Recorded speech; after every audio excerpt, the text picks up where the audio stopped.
بسم اللہ الرحمن الرحیم۔ السلام علیکم۔ یہ PFFP آڈیو ورلڈ کی آواز ہے۔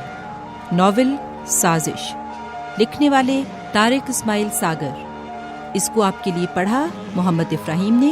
آڈیو کنٹرولز پر ہے عارف بزمی۔ 3 کیسٹس پر یہ ناول مکمل ہوا۔ یہ اس کی کیسٹ نمبر 1 ہے۔ اگر آپ صوتی کتب کے بارے میں ہم سے رابطہ کرنا چاہیں تو ٹیلی فون نمبر 22533803 یا PO باکس 1652 اسلام آباد پر محمد منیب سے رابطہ کریں۔ آڈیو ورلڈ کی صوتی کتب کی کاپی کرنا قانوناً جرم ہے۔ شکریہ۔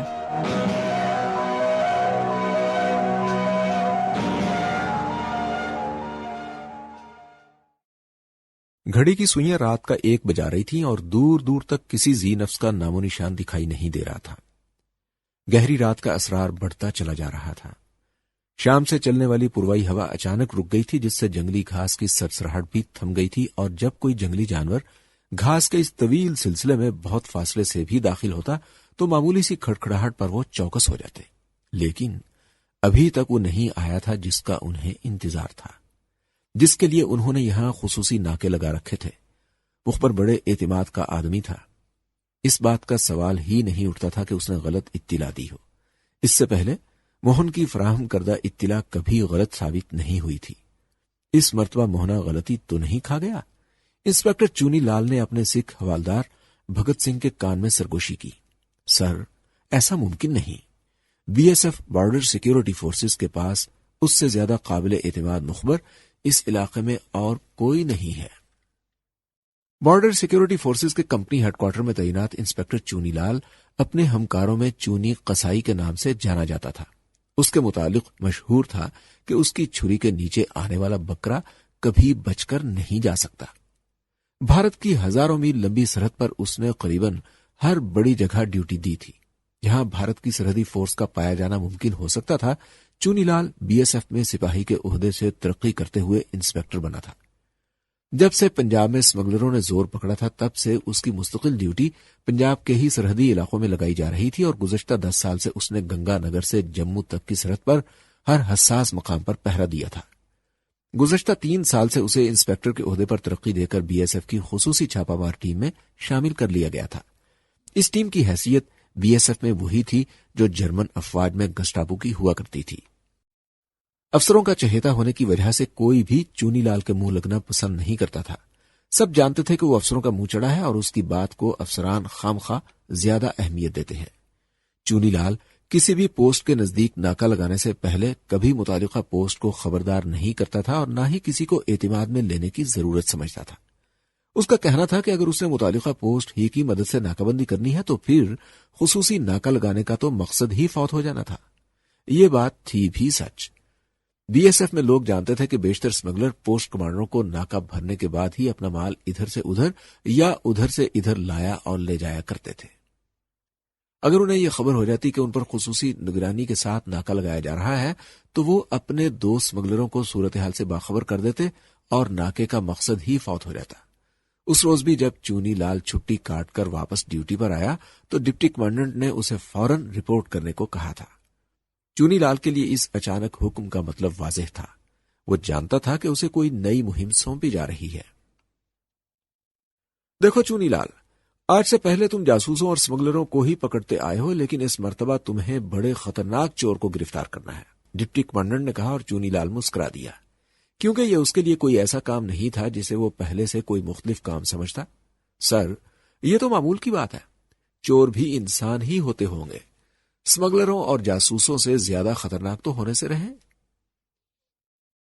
نہیں انسپکٹر، اگر عام قسم کے ملزم ہوتے تو سرحد پر کتنی ایجنسیاں موجود ہیں، کوئی نہ کوئی تو اسے پکڑ ہی لیتا۔ اس مرتبہ تم نتھو خان کو پکڑنے جا رہے ہو۔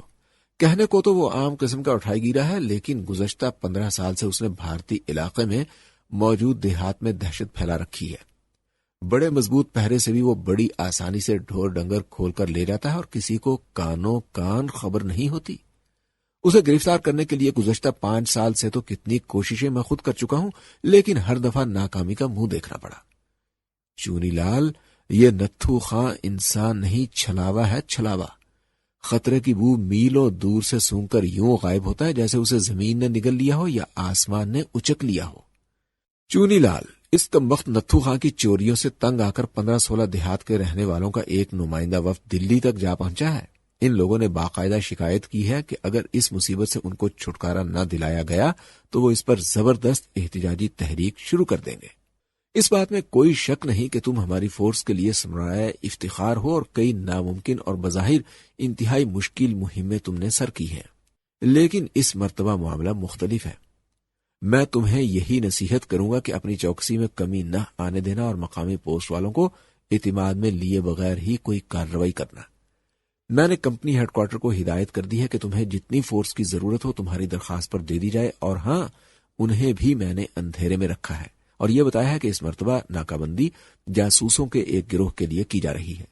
کسی کو کانوں کان خبر نہیں ہونی چاہیے کہ تم نتھو خان کی سرکوبی کے لیے جا رہے ہو، سمجھ گئے نا؟ ڈپٹی کمانڈنٹ نے اس طرح سرگوشی کے انداز میں اس کی طرف جھکتے ہوئے بات کی تھی جیسے اسے دیواروں سے بھی خطرہ ہو۔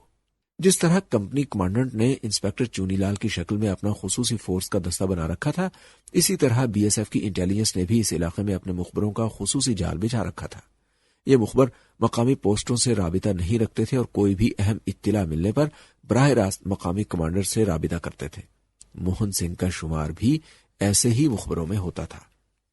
موہن سنگھ کو اپنی اہمیت کا احساس تھا اور اس نے بی ایس ایف کی اس کمزوری کا فائدہ اٹھا کر مخبری کے چکر میں اپنا دھندا بھی شروع کر دیا تھا۔ وہ مقامی اسمگلروں سے اس کام میں باقاعدہ حصہ لیتا تھا اور جو کوئی اسے حصہ دینے سے انکار کرتا اس کے خلاف ناکہ لگوا کر اس کو گرفتار کروا دیتا۔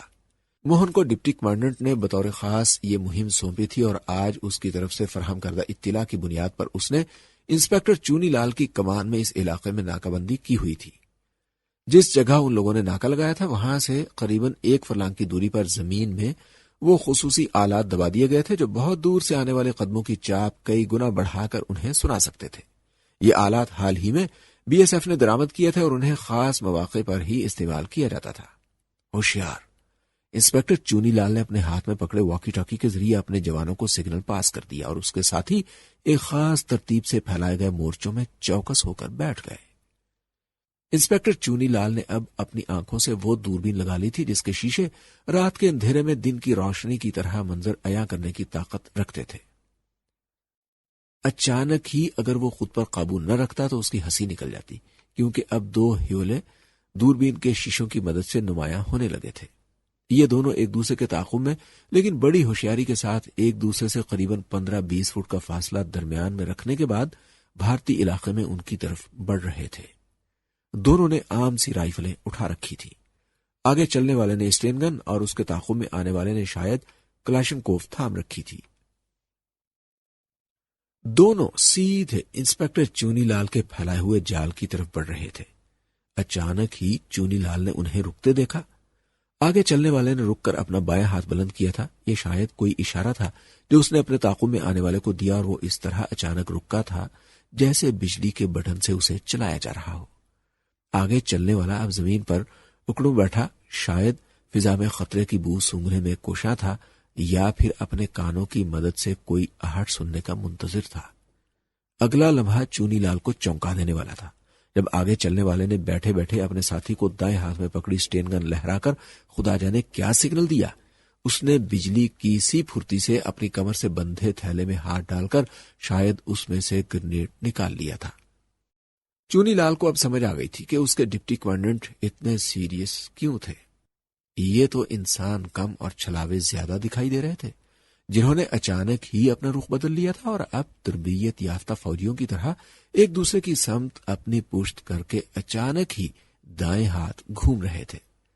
اس کا مطلب یہ تھا کہ انہوں نے اپنا موجودہ راستہ اچانک بدل کر اور ایک لمبا چکر کاٹ کر اس طرف آنے کا منصوبہ بنایا ہوگا، اور ان دونوں کے خالی ہاتھوں میں پکڑے دستی بم اس بات کا اشارہ دے رہے تھے کہ وہ زمین پر بیٹھی بطخوں کی طرح بی ایس ایف کے قابو آنے والے بھی نہیں ہیں۔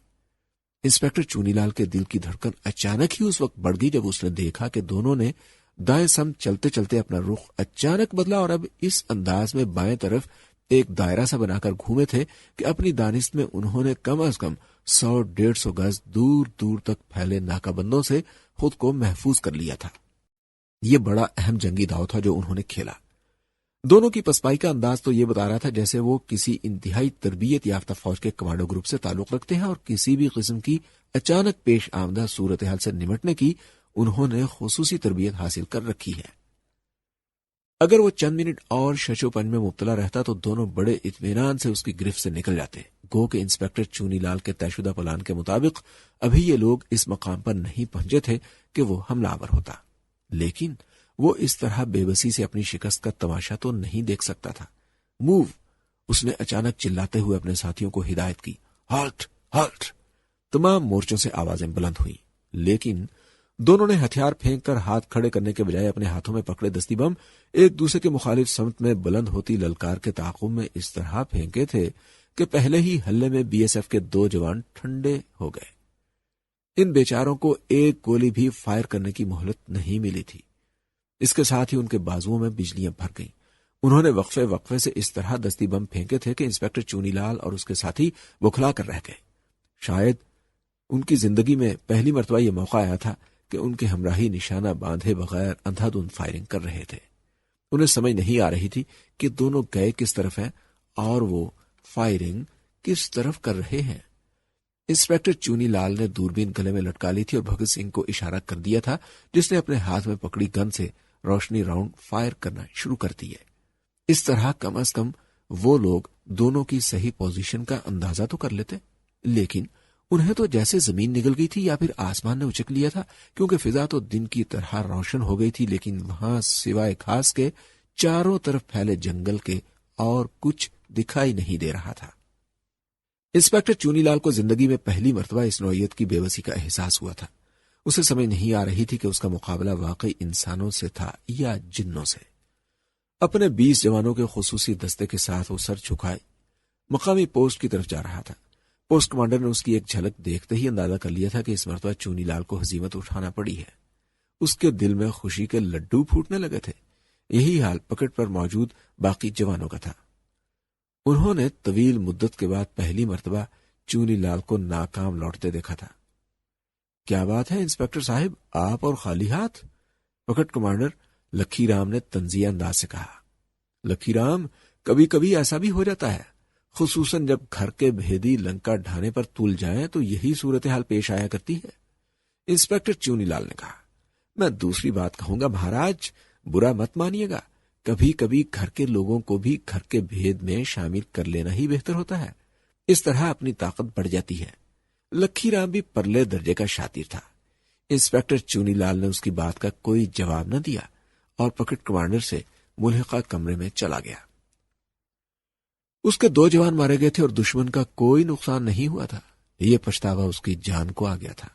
اسے سمجھ نہیں آ رہی تھی کہ اس کے جال کی طرف آتی یہ دونوں مچھلیاں اچانک کس طرح کھلے سمندر میں واپس لوٹ گئیں۔ انہوں نے تو پاکستانی سرحد سے تقریباً 1 کلومیٹر اندر ناکہ لگایا تھا۔ اتنے نزدیک آ کر ان کے واپس لوٹنے کا تو سوال ہی پیدا نہیں ہوتا۔ کہیں اس کے اپنے ساتھیوں میں تو کوئی آستین کا سانپ موجود نہیں؟ اچانک ایک خیال اس کے ذہن سے ٹکرایا اور اس نے فوراً بھگت سنگھ کو اپنے پاس طلب کر لیا۔ 3 نمبر مورچے پر کون کون تھا؟ اس نے بھگت سنگھ کی طرف دیکھے بغیر پوچھا۔ سر، 2 بہاریے، بلاؤ انہیں۔ حوالدار بھگت سنگھ الٹے قدموں واپس لوٹ گیا اور اگلے ہی لمحے 2 بہاریے اس کے سامنے تھے۔ ان دونوں کا تعلق صوبہ بہار سے تھا اور حال ہی میں انہیں انسپکٹر چونی لال کے خصوصی اسکواڈ میں شامل کیا گیا تھا۔ تم کون سی بیڑی پیتے ہو؟ انسپکٹر چونی لال نے اچانک ہی ان میں سے ایک سے سوال کیا۔ سر، میں تو سگریٹ پیتا ہوں، یہ بیڑی پیتا ہے، ایک نے گھبرا کر دوسرے کی طرف اشارہ کرتے ہوئے کہا۔ بے وقوف، آج تمہاری وجہ سے 2 اہم اسمگلر ہمارے 2 ساتھیوں کو مار کر نکل گئے، تمہاری معمولی غلطی کی وجہ سے، اس نے قدرے غصیلی آواز میں کہا۔ صاحب، میں سمجھا نہیں، وشنو ماں کی سوگند ہے، صاحب اپن نے کچھ نہیں کیا۔ بیڑی نوش بہاریے نے اس کے سامنے ہاتھ باندھتے ہوئے کہا۔ دیکھو، میں چاہوں تو ابھی تمہیں یہاں سے جیل کی کال کوٹری میں پہنچا سکتا ہوں، لیکن میں اپنے ہر ساتھی کو ایک موقع سنبھلنے کا ضرور دیا کرتا ہوں۔ تم آسام رائفل سے آئے ہو، شاید تمہیں پنجاب کی طرف رہنے کا اتفاق نہیں ہوا۔ الو کے پٹھے، گدھے کے بچے، ہوا پچھم سے پورب کی سمت چل رہی تھی، تم نے بیڑی سلگا رکھی ہوگی جس کا دھواں اس طرف گیا جدھر سے وہ دونوں آئے تھے۔ تمہارے مورچے سے وہ مشکل 15 گز کی دوری پر وہ رکا تھا، شاید اس نے دھوئیں کی بو سونگھ لی تھی۔ ان لوگوں کی حسیات بہت تیز ہوتی ہیں، سمجھے تم؟ انسپکٹر چونی لال نے اتنے زور سے چلا کر یہ بات کی تھی کہ اس کے باقی ساتھی بھی اپنی جگہ لرز کر رہ گئے۔ نتھو خاں اور اس کا بیٹا حنیف عام قسم کے اسمگلر نہیں تھے، وہ تو کبھی اسمگلر نہیں رہے تھے۔ ان معنوں میں ضرور اسمگلر تھے کہ انہیں مہینے میں 2-3 مرتبہ سرحد کے آر پار آنا جانا پڑتا تھا، لیکن وہ پاکستان سے ہمیشہ خالی ہاتھ آتے، ادھر ادھر سے مال لے کر واپس جایا کرتے تھے، لیکن یہ مال بھی وہ قیمتاً نہیں خریدتے تھے۔ تقسیم سے پہلے نتھو کا گاؤں سرحد کے پار بھارتی علاقے میں تھا۔ گرداسپور کے اس گاؤں میں اس کے آبا و اجداد صدیوں سے رہتے آئے تھے۔ نتھو چوری کے اس پیشے سے کب سے منسلک تھا؟ اس سوال کا جواب اس کے پاس نہیں تھا۔ اسے یاد تھا کہ بچپن ہی سے ان کے گھروں میں فرنگی پولیس کا آنا جانا رہتا تھا۔ کبھی پولیس والے اس کے کسی چچا کو گرفتار کرنے آتے تھے اور کبھی اس کے باپ کو لے جاتے۔ 2-3 مرتبہ اس نے اپنے دادا کو بھی ان کے ساتھ جاتے دیکھا تھا۔ حیرت کی بات یہ تھی کہ یہ سب لوگ 2-3 ماہ بعد ہی گھروں کو واپس لوٹ آیا کرتے تھے۔ یہ الگ بات کہ واپسی کے بعد کم از کم 1 مہینے تک وہ ہلنے جلنے کے قابل نہیں رہتے تھے، کیونکہ پولیس ان پر وحشیانہ تشدد کرتی تھی، ان سے چوری کا مال نکلواتے اور سچ اگلوانے کے لیے ان پر 3rd ڈگری طریقے آزمائے جاتے۔ کوئی ایسی اذیت نہیں تھی جو انہیں جسمانی طور پر نہ پہنچائی جاتی ہو۔ ان کے ایک کے بجائے 5 ریمانڈ لیے جاتے تھے اور ہر ریمانڈ پر نیا آفیسر ان پر مشق ستم ڈھایا کرتا تھا، لیکن نتیجہ وہی ڈھاک کے 3 پات ہوتا۔ کیا مجال جو کبھی انہوں نے اپنی زبان کھولی؟ حیرت کی بات تھی کہ وہ لوگ جانے کب سے چوری کے دھندے سے وابستہ تھے، لیکن ان میں سے کسی نے بھی اس الزام میں جیل نہیں کاٹی تھی، کیونکہ ان پر پولیس کبھی الزام ہی ثابت نہیں کر پائی تھی۔ پاکستان بنا تو نتھو اکیلا ہی زندہ رہ گیا تھا۔ اس کا ایک ہی بھائی تھا جو ادھر دشمنی کی بھیٹ چڑھ گیا۔ باقی 3 بہنیں تھیں جن کے خامن شریف اور کاروباری لوگ تھے۔ نتھو نے پاکستان بننے سے پہلے شادی کی تھی، لیکن اپنے دھندے سے کبھی تائب نہ ہوا۔ وہ لوگ ادھر بھی ایک سرحدی گاؤں میں ہی آباد ہوئے تھے۔ سرحد کے پار بھارتی علاقے میں ان دنوں ہزاروں کی تعداد میں گائیں اور بھینسیں آوارہ پھرتی رہتی تھیں۔ نتھو کا جب دل چاہتا سرحد پار سے 8-10 جانور ہانک کر ادھر لے آتا اور نزدیکی منڈی میں فروخت کر کے اپنا کام چلائے رکھتا۔ 13 سالہ حنیف کی عمر کیا تھی جب اس نے پہلی مرتبہ اپنے باپ کے ساتھ سرحد عبور کی اور کامیاب واپس لوٹا۔ پھر تو ہر 3-4 چکر میں نتھو خاں اسے اپنے ساتھ لے جانے لگا۔ بھارتی سرحد سے وہ مال کسی نہ کسی طرح نکال لاتے تھے، لیکن پاکستانی سرحد میں جب بھی رات کو گزرنے والے مویشیوں کا صبح کھوجی کھرا اٹھاتے تو سیدھے نتھو خاں کے گاؤں جا پہنچتے۔ 15 سال کی عمر میں حنیف نے اپنے ملک کی تفتیش بھی کاٹ لی۔ جرم اس کے خون میں رچ بس گیا تھا۔ اس نے اپنے بڑوں سے ایک ہی بات سیکھی تھی کہ جب بھی پولیس کے قبضے میں آؤ، خالی ہاتھ آؤ اور پولیس کو کبھی کچھ نہ دو۔ اس کا چاچا کہا کرتا تھا، 10 دن کا پولیس ریمانڈ 10 سال جیل میں چکی پیسنے سے 1000 گنا بہتر ہے۔ یہ وہ اصول تھا جو اسے اپنے باپ یعنی حنیف کے دادا کی طرف سے ملا تھا اور اب نسل در نسل انہیں منتقل ہو رہا تھا۔ جب نتھو خان نے اس کام کا آغاز کیا تھا تو کسی بھی مہم پر روانگی کے وقت وہ لوگ اپنے ساتھ ایک چھوٹی سی رسی کا ٹکڑا اور کلہاڑی لے کر سرحد عبور کیا کرتے تھے، لیکن اب زمانہ بدل گیا تھا۔ ڈانگ سوٹے کی لڑائی کا دور ختم ہو چکا تھا اور جدید اسلحہ بدماشوں کا ہتھیار بن گیا تھا۔ جب نتھو خان کے بزرگ یہ کام کرتے تھے تو نہتے دشمن پر حملہ کرنا اپنے لیے گالی سمجھتے تھے، لیکن اب دور ایسا آ گیا تھا کہ لوگ اپنے دشمن کے نہتے ہونے کے منتظر ہوا کرتے تھے۔ تب پشت سے حملہ کرنا بزدلی اور اب مردانگی جانا جاتا تھا۔ بدماش اپنے دشمن کی عورتوں کو اپنے گھروں کی عورتوں کی طرح عزت اور مان دیا کرتے تھے، لیکن اب دشمن کی ماں بہن کو سرے بازار رسوا کرنا بہادری خیال کیا جانے لگا تھا۔ نتھو خاں اپنے خاندان کا پہلا فرد تھا جس نے کلاشنکوف ہاتھ میں اٹھائی تھی۔ حنیف بھی یوں بڑا جیسے بانس کا پودا بڑھتا ہے۔ حنیف خان نے کم عمری میں اسلحے کا استعمال سیکھ لیا تھا اور اپنے باپ کا بازو بن گیا تھا۔ نتھو خان نے اب اپنے ساتھ اسلحہ لے کر سرحد عبور کرنا شروع کر دی تھی اور BSF کے ساتھ 2-3 مقابلوں کے بعد سے اس نے مقامی اسمگلروں کی طرح نیا کام سیکھ لیا تھا۔ اسے وہ ناکا بھرنا کہا کرتے تھے۔ سرحد پار سے جن چوروں کے ساتھ ان کا یارانہ تھا وہ لوگ مال سرحد تک پہنچا کر اپنی طرف کا ناکا لکیر دیا کرتے تھے، جبکہ اس طرف سے ناکا نتھو خان دے دیا کرتا اور دھندا آرام سے چل رہا تھا۔ اب اس نے آنا جانا بھی کم کر دیا تھا۔ موہنے نے اپنی طرف سے مکمل جال بچھا دیا تھا۔ اسی رات انہوں نے موہنے کو سرحد عبور کروا دی۔ حنیف اب 20-22 سال کا گبرو جوان تھا۔ دونوں نے تیاری مکمل کی تھی۔ دونوں کے پاس کمر سے بندھے تھیلوں میں 5-5 گرنیڈ رکھے تھے۔ اس نے اپنے بیٹے کو ایک ہی سبق پڑھایا تھا، جیسے ہی ہالٹ کی آواز آئے سالوں پر بم پھینک دینا۔ یہ ہالٹ کا فراڈ ہی ہوتا ہے۔ ہم سے بہت تنگ ہے، یہ کبھی سالے زندہ نہیں چھوڑیں گے اگر کبھی قابو آ گئے۔ دونوں تربیت کے مطابق سفر کر رہے تھے۔ آگے نتھو خان تھا اور اس کے پیچھے 15-20 گز کا فاصلہ چھوڑ کر حنیف آ رہا تھا۔ ابھی وہ درختوں کے جھنڈ کے نزدیک ہی پہنچے تھے جب اچانک ہی نتھو خان ٹھٹک کر رہ گیا۔ اس نے کہیں دور سے اپنی سمت آتے سگریٹ کے دھوئیں کی بو سونگھ لی تھی۔ حساس ناک اور کان اسے ورثے میں ملے تھے۔ ان حالات میں تو یوں بھی ان کی کارکردگی کئی گنا بڑھ جاتی تھی۔ نتھو خان نے اپنے بڑوں سے سیکھا تھا کہ وہ معمولی سا خطرہ محسوس کرتے ہی اپنا راستہ بدل لو۔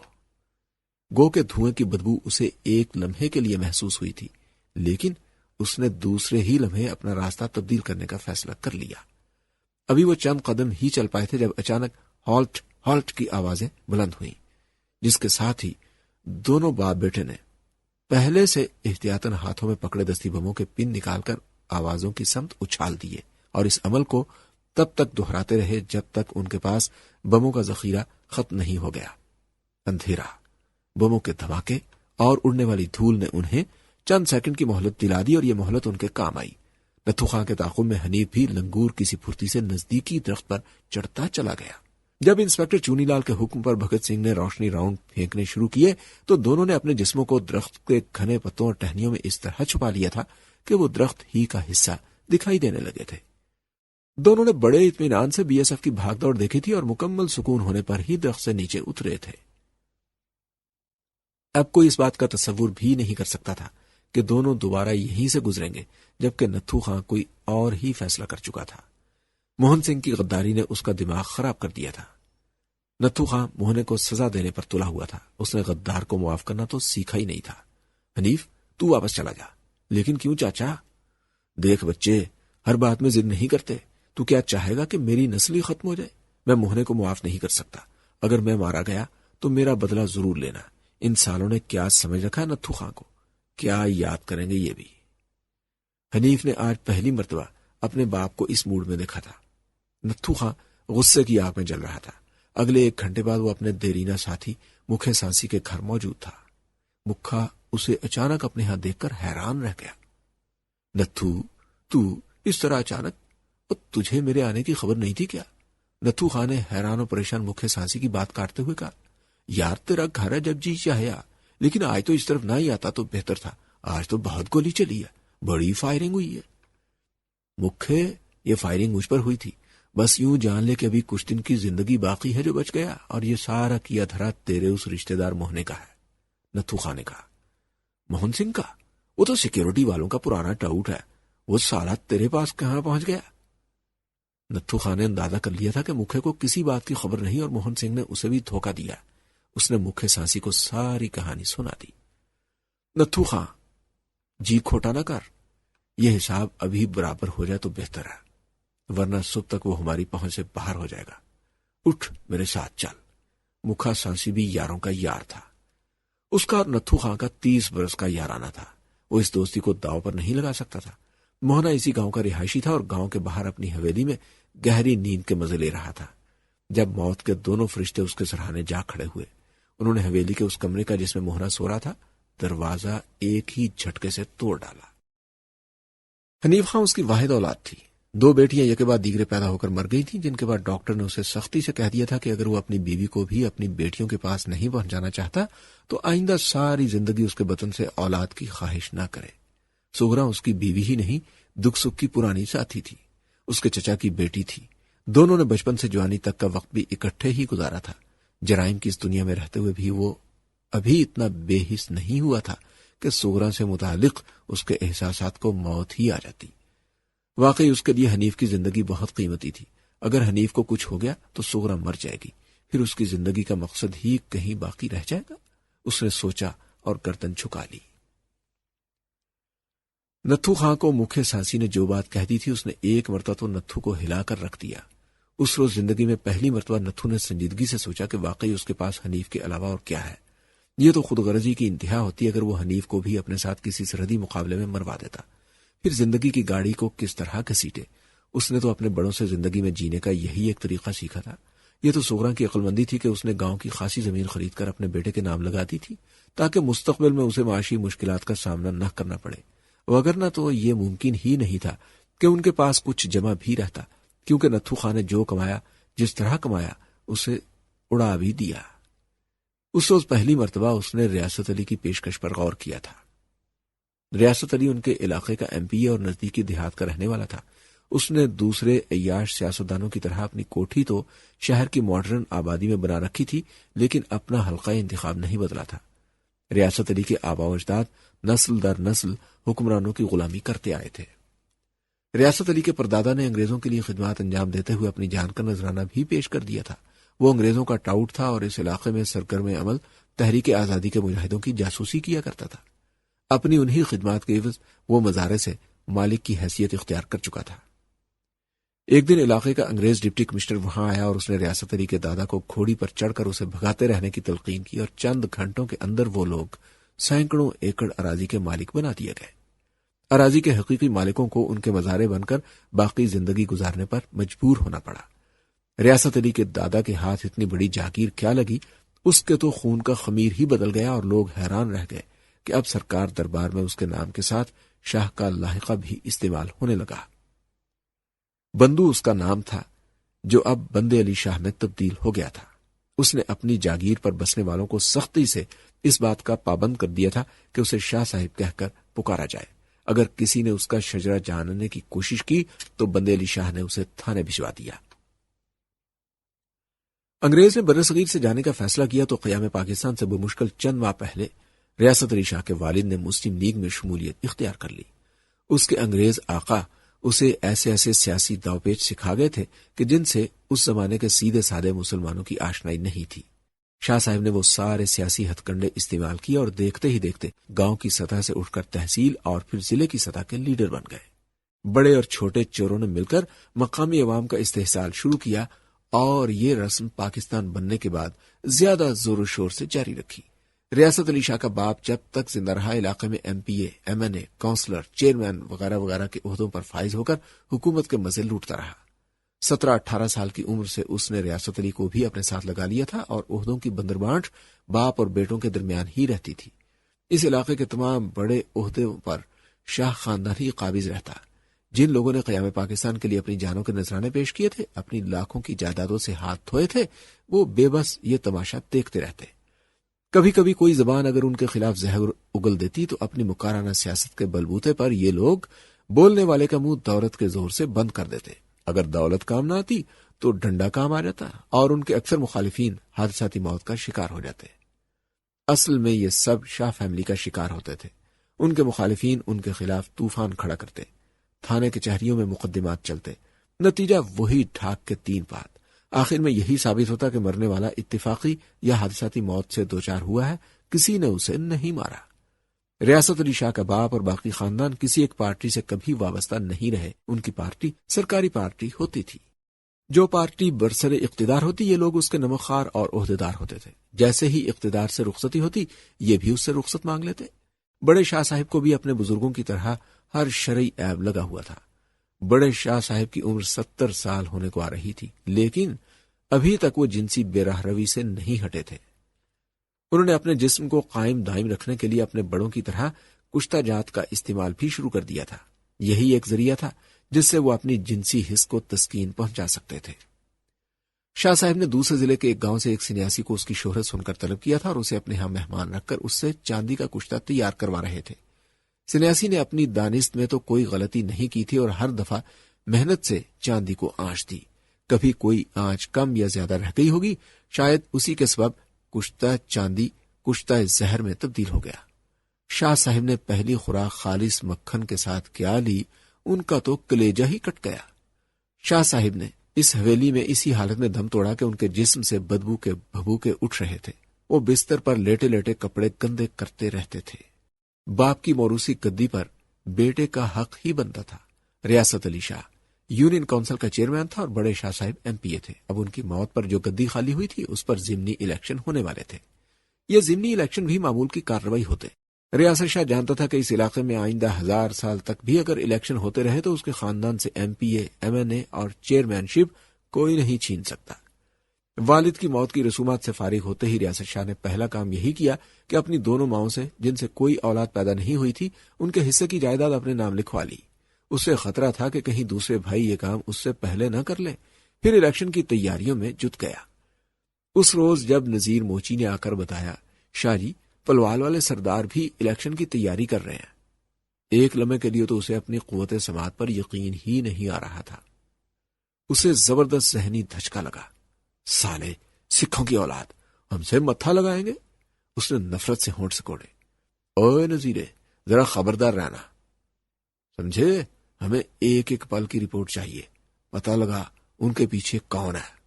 فضل شاہ نے کہا، جو ریاست علی شاہ کا سوتیلا بھائی اور ریاست شاہ کے ایم پی اے ہو جانے کی صورت میں چیئرمین کی گدی پر نظریں جمائے بیٹھا تھا۔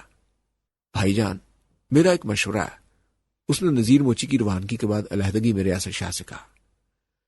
یہ سردارہ بڑی جھوٹ ہے، اس کے متعلق اندازے کی غلطی نہ کرنا، ہمیں اس کے نزدیکی دیہات سے 2-4 بندے لینے پڑیں گے، ورنہ کم از کم 15-20 دیہات کے ووٹ وہ بدماشی سے لے ہی جائے گا۔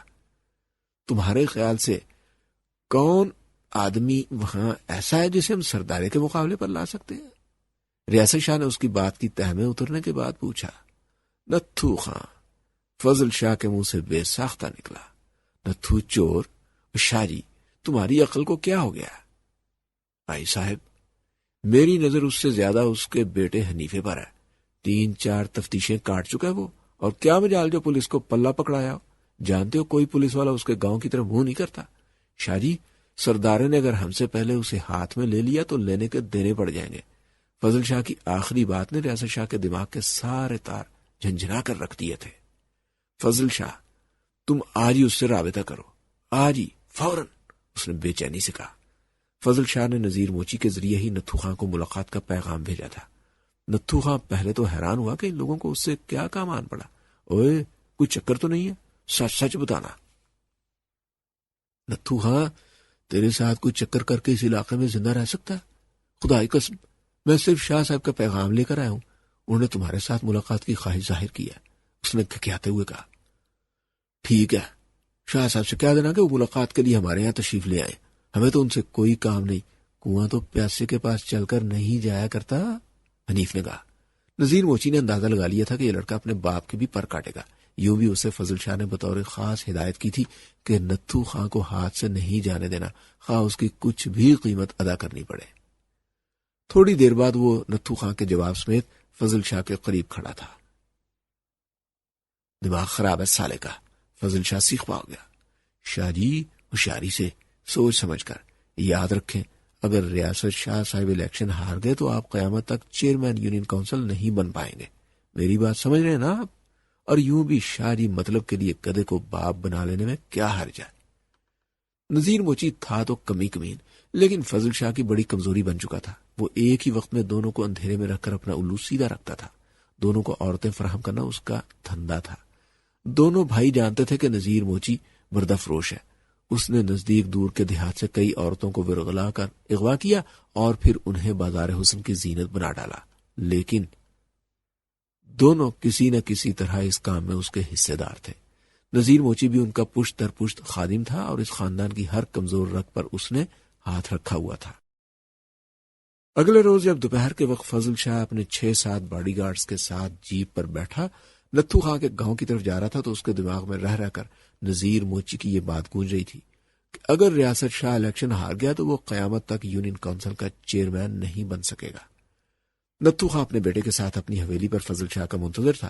اپنی دانش میں فضل شاہ نے اپنے ساتھ جدید اسلحے سے لیس مسلح بدماشوں کا جلوس لا کر انہیں مروب کرنے کی کوشش کی تھی، لیکن یہ الگ بات کہ نتھو خان یا اس کے بیٹے پر اس نمائش کا کچھ اثر نہیں ہوا تھا۔ نتھو خان نے ان کے لیے ان کی توقع سے بڑھ کر کھانے کا بندوبست کر رکھا تھا۔ کھانے سے فراغت پر فضل شاہ اسے اکیلے ایک کمرے میں لے گیا تھا۔ نتھو خان، ہمارے بزرگوں نے ہمیں ایک ہی گر سکھایا، آدمی کی پہچان۔ نتھو خان، یہ ملک بندوں سے بھرا پڑا لیکن مرد نہیں ملتے، بہت تھوڑے ایسے ہیں جو پورے دنوں کے ہیں۔ میں تمہارے پاس دوستی کا ہاتھ بڑھانے آیا ہوں، تم نے خود کو کنویں میں بند کر رکھا ہے، اب ان چوری چکاریوں میں کچھ نہیں پڑا، کوئی بڑا ڈاکہ مارو، ایک ہی ڈاکے میں ساری زندگی کی روٹیاں اکٹھی کر لو۔ ان دیہات میں ہزاروں ایکڑ سرکاری اراضی پڑی ہے، یہ کس کے لیے ہے؟ ہمارے لیے، ہمارے دوستوں کے لیے۔ تم جانتے ہو سرکار دربار میں کسی کو ہمارے فیصلے کے خلاف سر اٹھانے کی جرت نہیں ہو سکتی۔ بڑے شاہ صاحب کی موت سے خالی ہونے والی سیٹ پر ریاست شاہ سے زیادہ کس کا حق ہو سکتا ہے؟ ہماری کسی سے دشمنی نہیں، ہم 50 سال سے سیاست کرتے آ رہے ہیں، ہمیں علم ہے کہ حکومت سے کس طرح نمٹا جاتا ہے۔ حکومت کرنا ہمارا حق ہے، اگر سردارے جیسے اٹھائی گیرے اسمبلیوں میں پہنچ گئے تو ہماری کیا عزت رہ جائے گی؟ فضل شاہ بولتا چلا جا رہا تھا۔ نتھو خان، ہم تمہاری مدد چاہتے ہیں، ان علاقوں کے لوگ تمہیں پیروں کی طرح پوچھتے ہیں، اگر تم کہو گے تو وہ صرف ہمیں ووٹ ڈالیں گے۔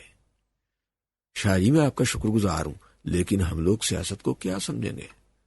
نتھو خان بھی اسے اور ٹٹولنا چاہتا تھا۔ ہم سمجھائیں گے نتھو خان، ہم سمجھائیں گے، ارے تمہیں کاؤنسلر بنا دیں گے علاقے کا، تھانے دار کی جرت نہیں ہوگی کہ تمہارے سامنے اونچی آواز سے بول سکے۔ فضل شاہ نے قہقہ لگاتے ہوئے کہا، شاہ جی کچھ سوچنے کا موقع دیجیے، میں 2-1 روز میں آپ کو اپنے فیصلے سے مطلع کر دوں گا، مجھے اپنے بیٹے سے تو مشورہ کرنے دیجیے۔ نتھو خان فوراً کوئی فیصلہ نہیں کرنا چاہتا تھا۔ نتھو خان، تمہارا بیٹا بڑا گبرو جوان ہے لیکن اکیلا ہے، اسے سرحد کے آر پار والے دھندے سے الگ کر لو، اس نے تمہاری نسل کو آگے چلانا ہے، سیاست میں آ جاؤ، آرام سے گھر بیٹھے عیش کرو گے۔ یہ رکھ لو، ہماری طرف سے پہلا نذرانہ، تمہیں فیصلہ کرنے میں آسانی رہے گی۔ یہ کہتے ہوئے فضل شاہ نے اپنے دائیں ہاتھ دھرا بریف کیس اس کی طرف بڑھا دیا۔ یہ اس بات کا اشارہ تھا کہ فضل شاہ جو کچھ کہہ رہا ہے سچ ہے اور وہ اس دوستی کی قیمت ادا کر سکتا ہے۔ آج جب وہ سرحد سے واپس لوٹا تھا تو اس واقعے کو 3 روز ہونے کو آ رہے تھے۔ اب اس کے لیے فضل شاہ کی پیشکش ٹھکرانا ممکن نہیں رہا تھا۔ اس روز شام ڈھلے نتھو خان اپنے بیٹے سمیت شاہ صاحب کی حویلی پر پہنچ چکا تھا۔ اس کی آمد کی خبر سن کر ریاست شاہ خود اس کے استقبال کے لیے آیا تھا۔ اس نے نتھو خان کے لیے خصوصی اہتمام کی ہدایت کر دی تھی۔ دونوں کے اعزاز میں شاندار ضیافت سجائی گئی تھی جس میں نزدیک دور کے دیہات سے سینکڑوں لوگ شامل ہوئے تھے۔ نتھو خان کی طرف سے ریاست شاہ کی حمایت میں پہلے سے لکھا ہوا بیان فضل شاہ کے کارندوں نے فوراً ہی اخبار نویسوں میں تقسیم کر دیا تھا۔ غرض دونوں کو متاثر کرنے کے لیے ریاست شاہ نے ڈرامے میں کوئی کسر اٹھا نہیں رکھی تھی۔ عین ان لمحات میں جب ریاست شاہ نتھو خان اور علاقے کے دیگر معززین کے ساتھ حویلی کے دوسرے حصے میں گپ شپ کر رہا تھا اور انہوں نے نتھو خان کا دل بہلانے کے لیے نزدیک دور کے دیہات سے ہیر اور مرزا صاحبہ گانے والے اکٹھے کر رکھے تھے۔ حویلی کے دوسرے حصے میں زہرا بائی کے مجرے کا آغاز ہو چکا تھا۔ یہ مجرا چونکہ حنیف خان کے لیے ترتیب دیا گیا تھا لہذا اسی کو مہمان خصوصی کی حیثیت دی جا رہی تھی۔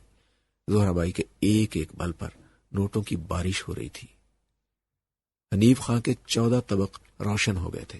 اس کا باپ خاندانی بدماش تھا، وہ جانتا تھا کہ آگ اور گھی کے ملاپ سے کیا نتائج برآمد ہوتے ہیں۔ اس نے ساری زندگی غیر عورت کے جسم کو چھو کر نہیں دیکھا تھا۔ اس نے حنیف خان کو ایک ہی بات سمجھائی تھی کہ عورت کا ساتھ مرد کو بزدل بنا دیتا ہے۔ وہ اکثر کہا کرتا تھا، پتر، جوان بڑی بڑی تفتیش کاٹ لیتے ہیں لیکن عورت ذات کے دام میں پھنسنے کے بعد ان کی جوانمردی صابن کے جھاگ کی طرح بیٹھ جاتی ہے، اسے خوف آنے لگتا ہے، سب کچھ چھوڑ کر وہ عورت کا ہو جاتا ہے، سب کچھ چھوڑ کر۔ نتھو خان نے اپنے بیٹے کو دودھ گھی میں پالا تھا، اسے جوان مرد بنایا تھا، اس کے رگو پے میں کوٹ کوٹ کر دلیری بھری تھی، لیکن حنیف خان تو ایک ہی جھٹکے میں منہ کے بل آن گرا۔ مجرا ختم ہو گیا تھا۔ رات 1 پہر ڈھل رہی تھی جب زہرا بائی نے نذیر موچی کو آنکھ سے اشارہ کیا جس کا مطلب وہ بخوبی سمجھتا تھا۔ زہرا بائی نے اسے سگنل دے دیا تھا کہ شکار قابو آ چکا ہے اور اب وہ کسی بھی لمحے اس مرغے کو ذبح کر سکتی ہے۔ نذیرے، کچھ پانی دھانی کا بندوبست کرو، حنیف خان ہمارا مہمان ہے، مہمان نوازی میں کوئی کسر باقی نہ رہ جائے۔ فضل شاہ نے اس کی طرف دیکھ کر کہا، جو حکم شاہ جی۔ اپنی جگہ سے اٹھنے سے پہلے اس نے زہرا بائی کو آنکھ کا اشارہ کر دیا تھا جو اب حنیف سے اس طرح چمٹ کر بیٹھ گئی تھی کہ حنیف خان کو ہوش و خرد سے بیگانہ کر دیا تھا۔ نذیر موچی نے شراب کے گلاس خود تیار کیے اور حنیف خان کا گلاس زہرا بائی کو تھما دیا جس نے کمال ہوشیاری سے حنیف خان کے نہ کرنے کے باوجود گلاس اس کے ہونٹوں سے لگا دیا۔ اس نے درجنوں مرتبہ اپنے باپ کے ساتھ سرحد عبور کی تھی۔ سانسیوں کے ساتھ وہ لوگ اسمگلنگ کا دھندا کرتے تھے جن کے ہر گھر میں غیر قانونی شراب تیار کی جاتی تھی، لیکن کیا مجال جو آج تک اس نے اسے چھو کر بھی دیکھا ہو۔ یہاں تو معاملہ ہی مختلف ہو گیا تھا۔ دیکھتے ہی دیکھتے زہرا بائی نے پورا پیگ اس کے حلق میں اتار دیا۔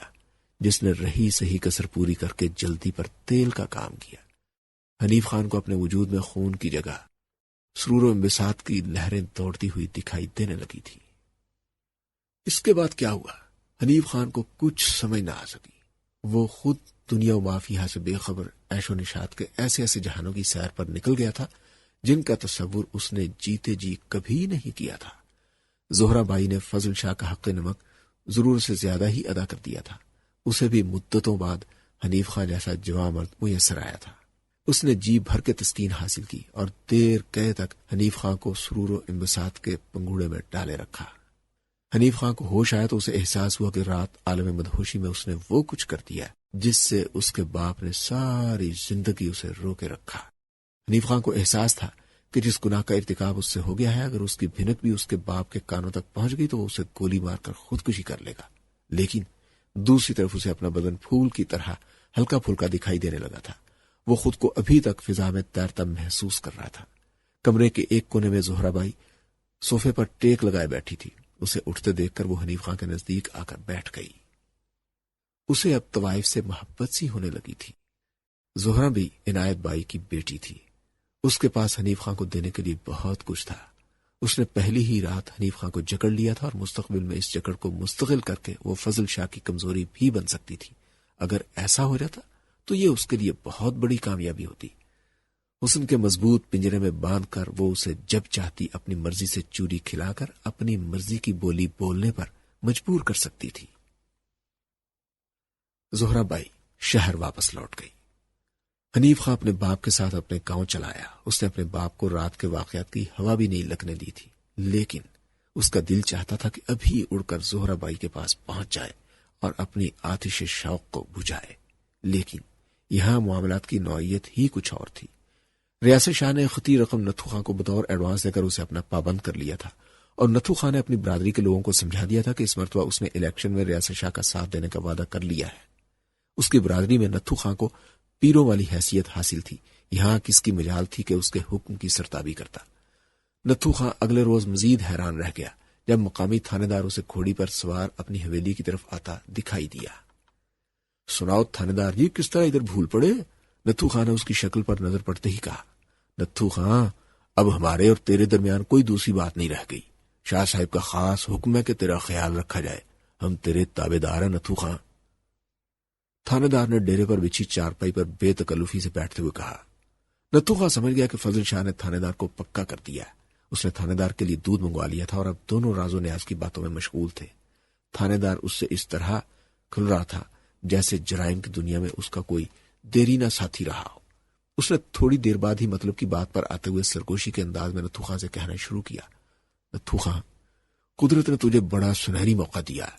شاہ صاحب کی دوستی سے جتنا جی چاہے فائدہ اٹھا لے، بس ایک بات کا خیال رکھنا، ہمارا حصہ ایمانداری سے دیتا رہے، اور ہاں، شاہ صاحب سے کہہ دینا کہ میرا تبادلہ یہاں سے نہ ہونے پائے۔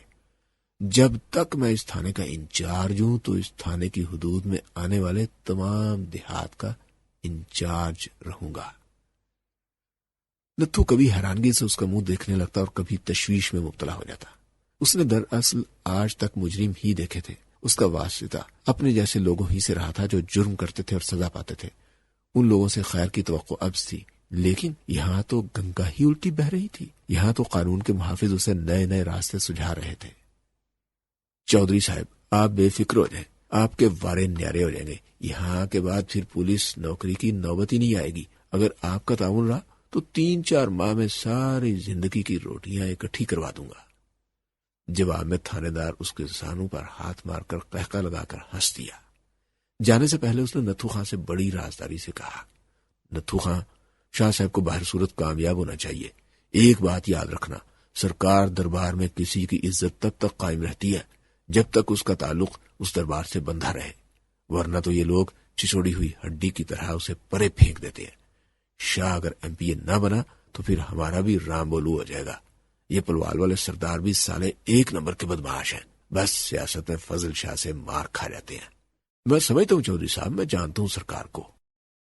پلوال میں یہ خبر بم کے دھماکے کی طرف پھٹی کہ ریاست شاہ نے نتھو خان کو خرید لیا اور اس الیکشن پر نتھو کی برادری کے قریب 250-300 ووٹ تو سیدھے ریاست شاہ کو جائیں گے، جبکہ اپنے اثر و رسوخ سے وہ ارد گرد کے 8-10 دیہات کے ووٹرز بھی کھینچ لے جائے گا۔ سردار ان لوگوں کو جیسی بھی گارنٹی دیتا، لیکن یہ کبھی نتھو خان کی بات نہیں ٹال سکتے تھے۔ یوں بھی نتھو خان کے ان لوگوں پر بڑے احسانات تھے۔ اکثر چوری چکاری کے کیس وہ خود ہی سنبھال لیا کرتا تھا۔ ان علاقوں میں درجنوں ایسے گھر موجود تھے جن کی بیٹیوں کو نتھو خان نے اپنے پیسے سے بیاہ تھا، اور یہ لوگ اس کے احسانات کو یوں بھلا نہیں سکتے تھے۔ سردار کے آباء و اجداد سکھوں سے مسلمان ہوئے تھے۔ سرداروں کا شاہ فیملی سے پہلی مرتبہ متھا نہیں لگا تھا۔ اب تک یہ لوگ یونین کونسل اور اسمبلی کے انتخابات پر اثر انداز ہوتے آئے تھے، اور سردار نے اس ضمن میں ہمیشہ اہم کردار ادا کیا تھا، لیکن اس مرتبہ سردار رشید نے خود میدان میں اترنے کا فیصلہ کر لیا تھا۔ یہ نتھو خان کہاں سے ٹپک پڑا؟ اس کا کیا واسطہ ہے؟ اس سارے دھندے سے سالہ ڈنگر چور کہاں سے مصیبت بن کر آ گیا؟ سردار صاحب، یہ سارا کھڑاک فضل شاہ نے پھیلایا۔ میں نے آپ سے پہلے بھی عرض کیا تھا کہ فضل شاہ کو چارہ ڈالیں۔ بڑے شاہ کے مرنے کے بعد یقیناً وہ ریاست شاہ کے برابر اڑنا چاہے گا۔ سردار صاحب، آخر وہ سوتیلے بھائی ہیں۔ عالمداد نے کہا، جو گزشتہ 10 سال سے یہاں کا کونسلر منتخب ہوتا آ رہا تھا اور ریاست شاہ کا ڈسا ہوا بھی تھا۔ عالمداد بڑا کائیں آدمی تھا، پولیس کا سابقہ حوالدار، جسے کرپشن کے الزام میں ملازمت سے ہاتھ دھونے پڑے تھے، آج 2 مربع اراضی کا مالک اور مقامی کونسلر بن چکا تھا۔ سیاسی جوڑ توڑ اور غیر قانونی ہتھ کنڈوں میں نزدیک دور کے دیہات میں کوئی اس کا ثانی نہیں تھا۔ عالمداد کو امید تھی کہ اگر سردار کامیاب ہو گیا تو اس کے وارے نیارے ہو جائیں گے، کیونکہ سردار رشید کی آڑ میں وہ ہر شکار کھیل سکتا تھا۔ عالمداد سے نتھو خان کا کچھ پوشیدہ نہیں تھا۔ وہ جانتا تھا کہ اس دنیا میں نتھو کی اگر کوئی کمزوری ہے تو وہ اس کا بیٹا حنیف خان ہے۔ اگر کسی طرح وہ لوگ حنیف کو قابو کر لیتے تو ان کے لیے بہت کچھ جو بظاہر ناممکن نظر آ رہا تھا ممکن ہو جاتا۔ سردار کے ڈیرے سے اٹھ کر وہ سیدھا اپنی حویلی پہنچا اور اب گھوڑی پر بیٹھ کر ریاست شاہ کے ملحقہ گاؤں سنگ پور جا رہا تھا۔ گاؤں کے باہر ہی بنے شرفو کے ڈیرے کا رخ کیا۔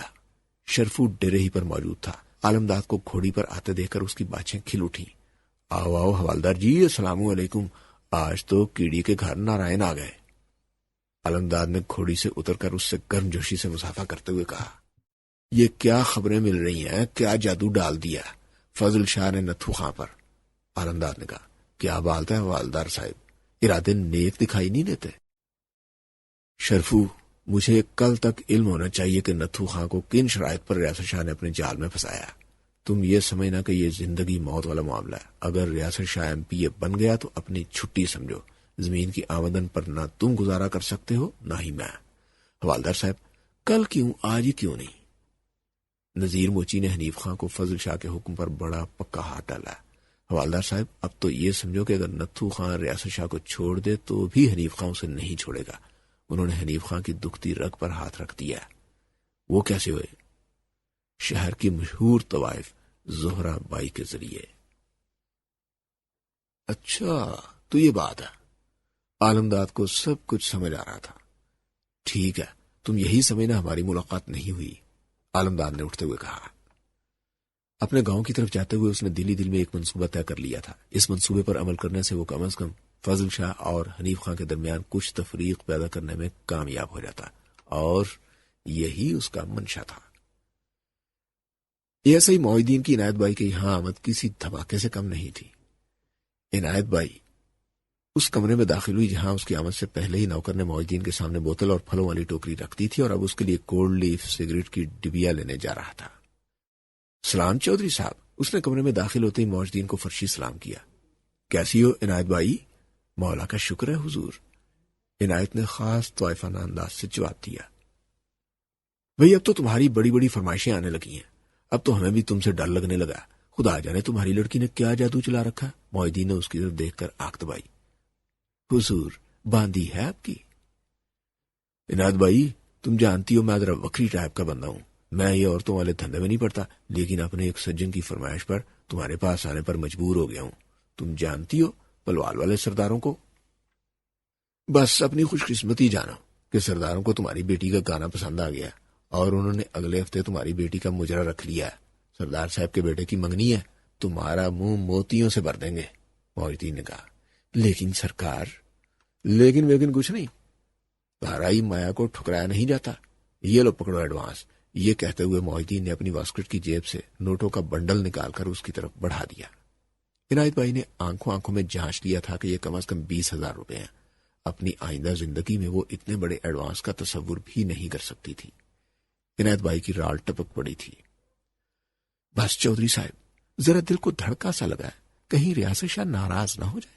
آپ کو تو علم ہے کہ ان کی سیاسی دشمنی ہے اور ہمارے ریاست شاہ کے خاندان میں آنا جانا لگا رہتا ہے، کہیں ہم غریب دو بڑوں کی لڑائی میں۔ عنایت بائی نے کہنا چاہا لیکن معاہدی نے اس کی بات کاٹ دی۔ عنایت بائی، اپنا دماغ صحیح رکھو، یاد رکھنا اگلے ہفتے سردار صاحب کی گڈی تمہیں لینے آئے گی۔ ایک ہوشیار طوائف ہونے کے ناطے عنایت بائی کو اس بات کا بخوبی اندازہ ہو چلا تھا کہ حنیف خان بھی کوئی معمولی آدمی نہیں ہے۔ جس علاقے میں شاہ فیملی کا ڈیرا تھا وہاں چپے چپے پر ایسے اسمگلر اور بدماش موجود تھے۔ ریاست شاہ نے یہاں سے بدماشوں کی فوج بھرتی کر رکھی تھی، پھر اسے کیا ضرورت پڑی تھی جو اس کے لیے خاص اہتمام کرتا؟ ضرور اس میں کوئی خاص بات تھی۔ یہی وہ لالچ تھا جس نے اسے مجبور کر دیا تھا کہ حنیف خان کو دوبارہ اپنے پاس آنے کی دعوت دے۔ گو کہ نذیر موچی کی طرف سے عنایت بائی کو اس سلسلے میں خصوصی ادائیگی بھی کر دی گئی تھی، لیکن یہاں کاروبار سے زیادہ ذاتی لالچ در آیا تھا۔ روایتی طوائفوں کی طرح اس نے حنیف خان کو خوش آمدید کہا۔ ماں نے نذیر موچی کو خود سنبھال لیا تھا جبکہ بیٹی کو حنیف خان پر چھوڑ دیا تھا۔ بی بی، ہمارا بھی خیال رکھا کر، تیرے لیے کیسی کیسی اسامیاں لاتا ہوں، اسے معمولی ہستی نہ سمجھنا۔ 5-10 ہزار فی چکر دینا اس کے لیے معمولی بات ہے، اور ہاں، شاہ صاحب کی طرف سے جو کچھ ملے گا وہ بونس سمجھ لینا۔ نذیر موچی دوسرے کمرے میں دیسی شراب کی بوتل سامنے رکھے عنایت بائی کو بتا رہا تھا۔ دیکھ نذیرے، ہم تو فضل شاہ کی عزت سید بادشاہ ہونے کے ناطے کرتے ہیں، ورنہ ہمیں کسی سے کیا لینا دینا، اور تو جانتا ہے کہ طوائف کے لیے اس کے کوٹھے پر آنے والا ہر شخص قابل احترام ہوتا ہے۔ عنایت بائی نے بھی موقع مناسب جان کر گیند اس کے کوٹ میں پھینک دیا۔ وہ اندازہ کرنا چاہتی تھی کہ سرداروں کے ہاں مجرے پر جانے سے شاہ صاحبان اس کے لیے کس حد تک مشکلات کھڑی کر سکتے تھے۔ دوسری طرف نذیر موچی اس گفتگو سے اچانک یوں چونکا تھا جیسے کسی نے چیونٹی بھر کر اسے گہری نیند سے بیدار کر دیا ہو۔ کیا کہہ رہی ہو بی بی؟ ہوش میں تو ہو؟ نذیر موچی کے لیے واقعی عنایت بائی کا یہ لہجہ قدر اجنبی سا تھا۔ میں تو ہوش میں اب آئی ہوں نذیرے، مجھے تو اپنی قدر و قیمت کا احساس اب ہوا ہے۔ سرداروں نے 20,000 کی سائی ایڈوانس دی ہے زہرا کے مجرے کے لیے۔ نذیر موچی کو اچانک جھٹکا لگا۔ نیتی بائی، تمہارا دماغ تو ٹھیک ہے، کیا کہہ رہی ہو تم؟ تمہیں کچھ اندازہ بھی ہے کہ یہ سردار کون ہے؟ شاہ صاحب کے مخالف، ان کے خلاف الیکشن لڑ رہا ہے سردار رشید۔ دیکھ عنایت بائی، اپنا دماغ اب بھی درست کر لے، میرے لیے بڑے ٹھکانے اور موجود ہیں۔ اگر تو نے شاہ صاحب کو ناراض کیا تو اپنے پاؤں پر خود ہی کلہاڑی مارنے والی بات ہوگی۔ میں کہتا ہوں اب بھی وقت ہے، سائی واپس لوٹا دے، اب بھی وقت ہے۔ اپنی دانش میں نذیر موچی نے اسے چتاونی دی تھی، لیکن عنایت بائی کو شاید وسکی کا ایک ہی پیک چڑھ گیا تھا۔ وہ بھڑک اٹھی۔ کیا کر لے گا تیرا ریاست شاہ؟ کیا کر لے گا؟ جا اپنا راستہ ناپ، تیرا دماغ خراب ہو گیا، مجھے دھمکیاں دے رہا۔ نذیر موچی بھی جرائم کی دنیا کا پرانا کھلاڑی تھا۔ اسے سمجھ آ گئی تھی کہ ضرور کسی نے اس کے خلاف خطرناک کھیل کھیلا ہے۔ کہیں یہ نتھو خان کو توڑنے کی سازش تو نہیں؟ کہیں ان لوگوں کو علم تو نہیں ہو گیا کہ حنیف خان کا دل زہرا بائی پر آ گیا ہے، اور انہوں نے اس کے شیطانی ذہن نے چند سیکنڈ کے اندر کئی مفروضات قائم کر لیے اور وہ بات کی تہ تک پہنچ گیا۔ ضرور دال میں کچھ کالا تھا، کوئی گہری سازش ہوئی تھی۔ شاید نذیر موچی حنیف خان کو پڑھا کر لایا تھا۔ حنیف خان نے اس سے کہا تھا کہ جس طرح زہرا بائی نے رات اس کے ساتھ بسر کی تھی ایسی ہی ایک اور رات کا بندوبست کروا دے۔ نذیر موچی کے لیے تو اس بات سے بلی کے بھاگوں چھینکا ٹوٹا، اندھے کو گویا 2 آنکھیں مل گئی تھی۔ اس چکر میں اس نے 10,000 فضل شاہ سے اینٹ لیا تھا، دوسری طرف حنیف خان سے کہہ دیا تھا کہ وہ 10,000 کا بندوبست کر لے۔ حنیف خان کے لیے یہ کوئی مسئلہ نہیں تھا۔ عنایتی بائی کے شیطانی ذہن نے فوراً اسے دوسری راہ سجھائی۔ اس بات کو تو اسے علم تھا ہی کہ حنیف خان کتنا اہم آدمی ہے، اس کے لیے تو فضل شاہ نے سارا کھڑاک پھیلایا تھا۔ اگر وہ زہرا بائی کے ذریعے حنیف خان کو قابو کر لے تو پھر پلوال کے سرداروں کے ہاں انہیں مجرا کرنے سے کوئی نہیں روک سکتا۔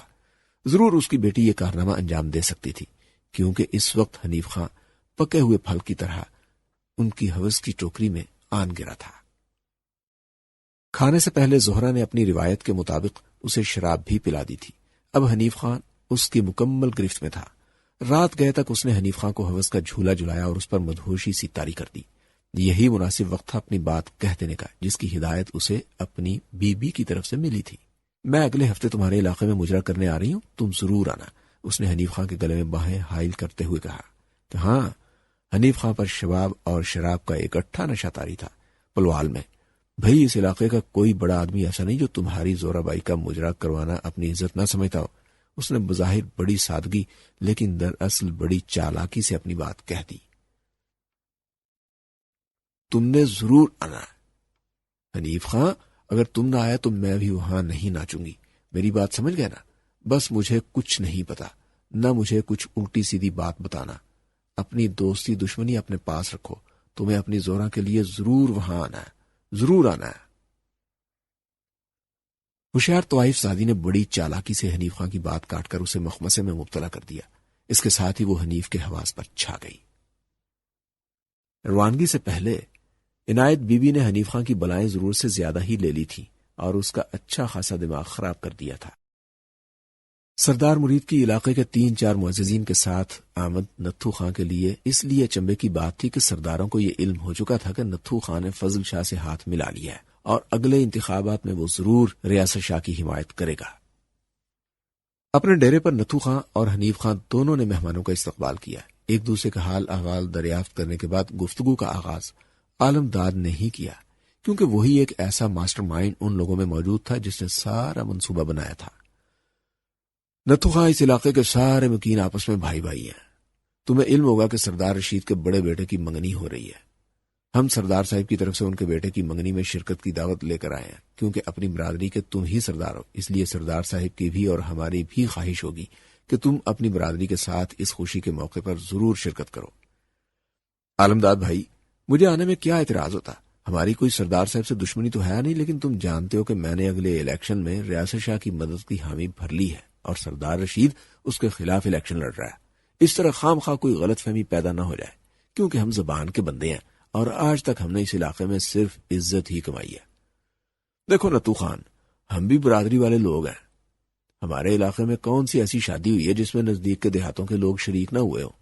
نتھو خان، تمہیں کم از کم ہمارے یہاں آنے کی لاج ہی رکھنی چاہیے۔ اگر سردار مرید نے کہہ ہی دیا تو تم ہاں کر دو، کیوں بیٹا حنیف خان؟